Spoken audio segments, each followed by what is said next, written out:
Forest office തകർത്ത കേസിൽ PV അൻവറിന് ജാമ്യം അനുവദിച്ച് നിലമ്പൂർ മജിസ്ട്രേറ്റ് കോടതി. കേസിൽ വീട്ടിലെത്തിയ അൻവറിനെ അറസ്റ്റ് ചെയ്തത് ഇന്നലെ രാത്രി. ഛത്തീസ്ഗഡിൽ നക്സലൈറ്റ് ആക്രമണത്തിൽ 9 സൈനികർ കൊല്ലപ്പെട്ടു. സൈനിക വാഹനം സ്ഫോടനത്തിലൂടെ തകർത്തത് ബിജാപൂരിൽ. ആക്രമണം മാവോയിസ്റ്റ് മേഖലയിൽ സംയുക്ത ഓപ്പറേഷൻ കഴിഞ്ഞ് മടങ്ങുമ്പോൾ.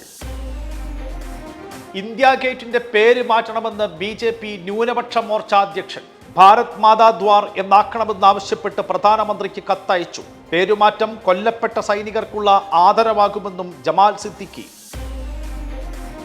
സമൂഹ മാധ്യമങ്ങളിലൂടെയുള്ള അവഹേളനങ്ങൾക്കെതിരെ വീണ്ടും പ്രതികരിച്ച ഹണി റോസ്. മുഴുവൻ സ്ത്രീകൾക്ക് വേണ്ടിയുമുള്ള പോരാട്ടം പിന്തുണച്ച് താരസംഘടന അമ്മ. ഗുജറാത്തിലും ചെന്നൈയിലും HMPV. രോഗബാധ കണ്ടെത്തിയത് 3 കുട്ടികളിൽ. രാജ്യത്ത് രോഗം സ്ഥിരീകരിച്ചവരുടെ എണ്ണം 6 ആയി. ISRO സ്പേസ് ഡോക്കിംഗ് പരീക്ഷണം വ്യാഴാഴ്ചത്തേക്ക് മാറ്റി. സാങ്കേതിക പ്രശ്നമെന്ന് സൂചന. പരീക്ഷണം നടത്താൻ നിശ്ചയിച്ചിരുന്നത് നാളെ രാവിലെ 9-നും 10-നും ഇടയിൽ.